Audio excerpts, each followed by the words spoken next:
La gang, la saison de la chasse arrive, et évidemment, la motoneige s'en vient dans pas grand temps. Je sais que vous aimez pas ça, mettre des casques quand vous faites du VTT sur vos territoires de chasse, mais savez-vous quoi? Vous rencontrez souvent des sentiers fédérés, il y a des agents fédérés sur les sentiers, puis c'est obligatoire, comme le cours de passagers, et on va vous inciter cette année à peut-être rentrer dans ces normes-là. Question de ne pas vous faire taper ses doigts, de scraper votre chasse avec une réglementation que vous n'avez pas suivie. Puis c'était le temps pour nous autres, pour Kate et moi qui est en arrière de caméra, de nous choisir des nouveaux casques, parce que nos casques étaient périmés. On va vous en parler un petit peu plus tard. Fait que je me suis déplacé où est-ce que nous autres on s'approvisionne en termes de véhicules puis d'accessoires chez GL Sport à Saint-Gervais. Will, comment ça va? Ça va bien, hein? Ça va très très bien. William est ici pour nous répondre en tout temps, soit pour les véhicules ou l'accessoirisation. Puis William, des casques, vous n'avez en place. Oui. Vous n'avez en place, puis quand on se présente ici, peu importe que le client soit une novice ou expert, il y a une façon, il y a des questions à poser à un client pour choisir un casque. Il ne peut pas rentrer ici, prendre un casque, ses tablettes puis partir avec. On fait comment pour déterminer quel genre de casque on a besoin? Et moi, en étant moi-même un adepte de motoneige, de VTT, je sais un peu où c'est que je m'enligne des casques.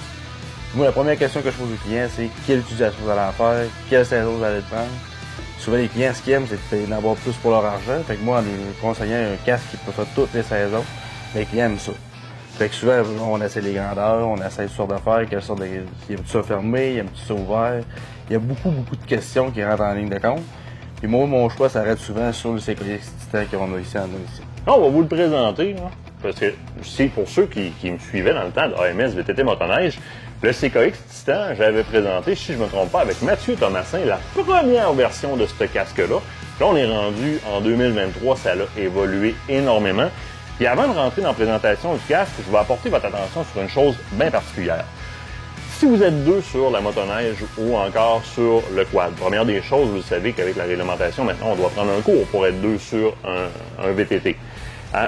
Malheureusement, on a souvent l'habitude de choisir un excellent casque pour le conducteur, puis comme un casque accessoire pour le passager en arrière. Alors que la caboche du passager est aussi précieuse que celle du conducteur. Si vous mettez 600$ sur votre casque conducteur, mettez 600$ sur le casque passager, s'il vous plaît.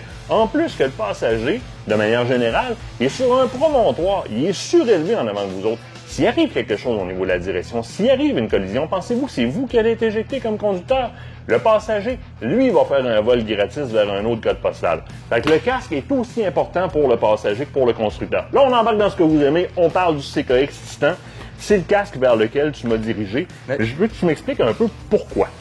Parce que c'est un casque qui, comme je l'ai dit tout à l'heure, il peut pas faire toutes les saisons. C'est un casque à la base d'hiver, mais que moi-même j'ai découvert en faisant du VTT, que je le prends puis que je peux tout le démancher au complet. J'ai des mentonnières qui sont très faciles à enlever. On fait juste tirer. T'enlèves la mentonnière au complet? Je pense que même la pièce en avant s'enlève, carrément. Il y a une petite pression comme ça, puis le remettre, c'est pas plus compliqué que ça. Sur le pourtour, on avait une espèce de lui ici, là, je l'ai remis, ouais. On peut carrément l'enlever aussi juste en dessinant super rapidement. On enlève ça. Tu peux convertir. T'en as aussi, t'as un flap en dessous, t'as des flaps tout le tour. Là, j'ai celui-là qui est ici aussi, là. Tout ça ici, là, on est capable de tout enlever pour le convertir en casque d'été. Oui. On peut carrément faire un full open si tu enlèves la mentonnière en avant, ce qui est super intéressant. En termes d'isolation, pour l'hiver, il va être parfait quand je le remettrai au complet. C'est un transformeur. Acheter un casque, pas deux casques. On va faire et le VTT été-hiver avec. On va faire facilement la motoneige avec aussi. Peut-être pas le hors-piste, c'est un petit peu costaud comme casque. Oui, ben moi, en hors-piste, j'ai commencé avec ça. Oui. C'est pas si pesant que ça comme casque, malgré la grosseur qu'il y a. Mais quand tu es rendu plus touché dans l'hors-piste, normalement, tu as mis un casque plus léger. Fait que ça, c'est pas mon choix premier dans l'hors-piste. Mais il se fait version carbone, qui peut être quand même léger. Mais ça, c'est mon choix personnel. Mais pour tous les types de ride, c'est vraiment le Titan qui est mon choix pour tout. C'est un bon investissement. Features de base sont intéressantes aussi. Outre le côté transformable, ce que j'ai apprécié, c'est que dans la boîte, tu reçois carrément la lunette que tu viens coupler après les sangles. Puis les sangles sont hyper faciles d'utilisation. C'est clouc. C'est pas comme sur nos vieux full face. Quand tu veux l'enlever, tu fais juste la mettre par-dessus. Puis et voilà, on fait juste le swiper. Et on peut l'ajuster très facilement. Vous vous souvenez, on avait ça qui passait en arrière du full face. On était toujours pogné là-dedans. Là, c'est bien fait. Accessoire pour les caméras d'action. Oui. Directement sur le casque.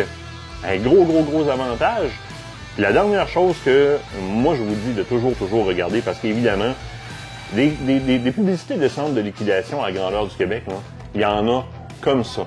Quand vous vous rendez dans ces centres de liquidation-là, vous tombez sur des casques à 250, 150 piastres. Allez voir à l'arrière du casque. Il y a des normes sur les casques. Mais généralement, là, les stickers, c'est pas des stickers boboche imprimés avec un imprimant de laser. Vérifiez parce que ces normes-là, soit la norme SNEL ou encore la ECE R2205, sont les normes qui sont homologuées pour les circuits routiers dans le cas, excusez-moi, routiers dans le cas du SNEL. ECR 2205, c'est la norme européenne qui surpasse un peu, donc on peut faire à peu près toute activité avec. Mais je m'attends à avoir des stickers de qualité qui m'indiquent la norme SNEL ou la norme ECR 2205 ou encore les deux. Et c'est souvent ce qui différencie ces fameuses grandes annonces-là du géant de la liquidation à 200$ versus un vrai casque. Et ça va faire la différence au moment où est-ce que votre caboche va frapper la salle ou encore une souche. Le temps de réponse du foam qu'il y a entre votre coco puis la coquille, le temps d'écraser ça jusque dans le fond de la coquille, c'est ce qui va faire la différence entre une commotion cérébrale, une mort certaine ou une bonne protection. Par contre, le casque qui est pas nécessairement coté ou avec des stickers douteux à pas cher, puis des casques qui sont homologués comme ça, bien, à vous la tête, là, mais ça fait une grosse différence. Il y a des dates d'expiration aussi sur les casques, c'est super important de les vérifier, William. Oui, toujours important. À l'intérieur des casques. Oui, souvent quand c'est ECR 2205, souvent ça va être en arrière ici. Ça va être un petit peu plus difficile à trouver. Mais quand on a une situation de dot, ça va être souvent dans le foam direct en dessous. Oui, directement, on peut les voir. Souvent un collant rond, punché, avec l'année puis le mois. Puis ça, il y a deux raisons pour lesquelles on change un casque. Un coup sur le casque, donc une collision, ou un casque qui a tombé fortement par terre, ou une date d'expiration. On invite les gens à vérifier leur date d'expiration, puis, tu sais, de toute façon, on serait supposé démancher les foams régulièrement pour les nettoyer dans le fond du casque. Fait qu'en démanchant, vous allez trouver votre date d'expiration. Vérifiez. Si vous n'êtes pas sûr, là, ça vaut le détour. À Saint-Gervais, GL Sport, rendez-vous sur place, au comptoir du service à la clientèle. On va la vérifier, votre date d'expiration. On va peut-être vous éviter d'un très malheureux accident qui pourrait très mal finir en vous le remplaçant par je sais pas, t'as quoi, 150, 200 modèles de casques en inventaire? J'ai mon équipe en bas qui saurait plus que moi même que toutes les ventes.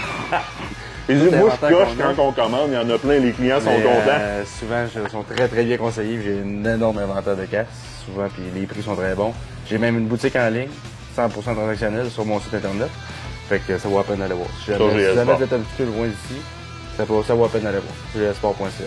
Donc, dans notre cas, on s'est arrêté sur le CKX Titan et pour Kate, parce que c'est pas moi qui va porter le rose, hein, évidemment. On pourrait faire une farce, mais ça pourrait être drôle. C'est pas moi qui va porter le rose, c'est Kate. On s'est arrêté dessus, principalement par le fait que ça va nous suivre pendant toute notre saison. Donc, c'est un bon investissement qui va nous suivre pendant toutes nos activités de VTT et de motoneige. J'ai un côté convertible, accessoirisable comme on le veut, avec les caméras d'action et etc. Pour nous autres, c'est un no-brainer, c'est le choix. William, un gros merci. Merci à toi.